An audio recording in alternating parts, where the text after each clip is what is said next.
Hi, everybody. Brian Kilmeade here, bringing you the latest here on Kilmeade and Friends. I'm very excited about this hour. Charles D'Angelo will be with us. He might be the country's ultimate weight loss coach and motivator. He'll be joining us shortly. But let's talk about Charles D'Angelo now.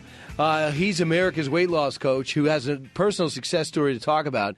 I really find it hard to believe that you've met somebody over the last 2 weeks that haven't said to you, hey, I got to lose 10, 15 pounds. I got to lose 20 pounds. If you talk to Governor Christie in politics, he says, one of my weaknesses is I eat too much. If you see Senator McCaskill or Senator Gillibrand here, they both lose weight to get ready for their elections to look more attractive.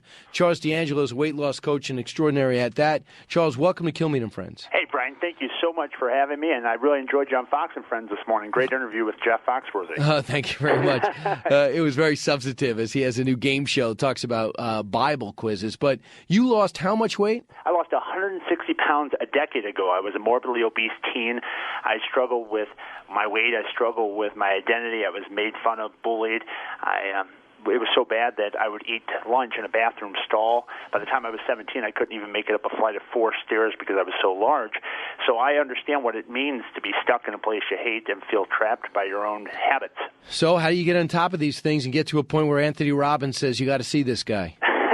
Well, I've had the unique privilege and honor of meeting a lot of people. Of course, Tony Robbins has had a huge, huge impact on me personally and on my work, and he just recently gave me a really nice endorsement. And you mentioned Senator Claire McCaskill. She sought my help about a year or so ago now, almost a year, in fact, to get ready to campaign. As you know, all the recent news concerning what's going on here in Missouri with the election. She lost 50 pounds, and she's kept it off despite her hectic schedule.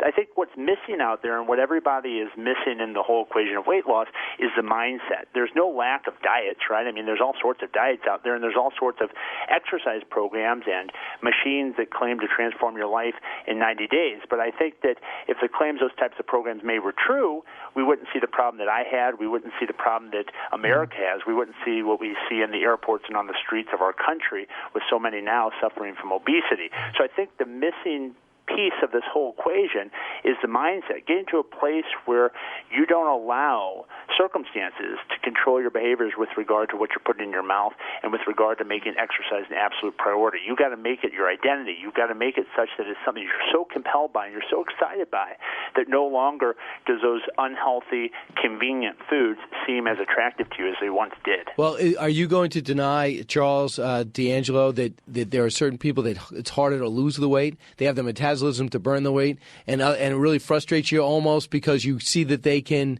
eat whatever they want and they're not paying the price? I don't think that's true. I think that's a big misconception. You don't think metabolism matters? Oh, I think metabolism matters, but your question was, do I think that there's people that can eat whatever they want and not see any repercussion from that? I think that everyone will see a repercussion from their behaviors. It may not be in the immediate. It may be a year or 2 years down the line. And the other thing you have to consider is just because a person looks skinny does not mean they're healthy. The number on the scale is only one measure, and it's not the most relevant measure by any means. Your body's composition, the habits that you're engaging in, whether or not you're eating every few hours. I mean, there's all sorts of ways to get your weight deflated. That's not the idea. It's not to treat disease. It's to promote health. You're trying to get yourself as healthy as possible by eating the right foods at the right times, by getting on a schedule. So you learn how to disconnect from that automatic behavior of just reaching for things out of convenience. So you're on a schedule that's conducive to bringing about energy. Your clothes are getting looser.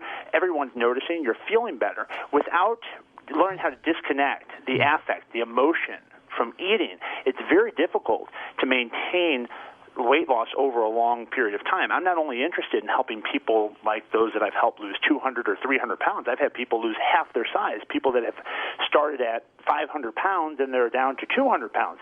And it's not only that they reach that goal, it's that they keep it off over that time of 2 years. We're talking with Charles D'Angelo, who wrote the book Think and Grow Thin, correct? Yes. And it's available on Amazon. But give me some substantive things. For example, if someone says you could do something today, for example, cut out bread, are you for that? No, I am not for depriving yourself of carbohydrates. What I'm for is this. One thing a person can do automatically is cut out all sugar-laden drinks, cut out all calories from beverages. If you really want to see a huge change in your body's chemistry and how you feel, get rid of all those simple sugars that you're taking in unconsciously just by what you're drinking. So go to drinking things that are non-caloric. Water, of course, would be the best thing that you could possibly put in your body. But if you're someone that's used to having soda, go from regular soda to diet soda. If you think juice is the best thing, you need to really reconsider that, because in these juices now, there's so much additional sugar. Juice, some of them stopped being juice a long time ago. So you really want to go back to the basics. You want to set up a pattern of foods such that you know ahead of time, every single day, what you're going to be eating, when you're going to be eating, and how much.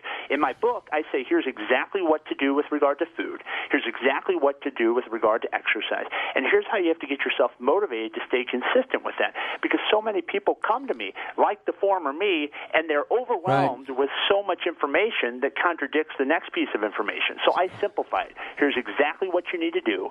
Here's exactly when you need to do it. And look at all the people that have transformed their lives, from national-level politicians, like you said, Senator Claire McCaskill, who worked with me, all the way down to stay-at-home moms, teenagers that have totally radically transformed their lives by getting into a pattern. Would you recommend that Governor Christie call you? I would extend an open invitation. I am not partisan in helping people. Because he says he loves to eat. If Governor Christie is open to transforming the way he thinks about food and thinks about exercise and really getting committed, that's the one thing. I don't care who it is that comes to my office. They have to be in a place that they're ready to change the way they think about food and then you'll do the rest. Think and Grow Thin's the name of the book. Charles D'Angelo, congratulations on everything. Thanks for joining us.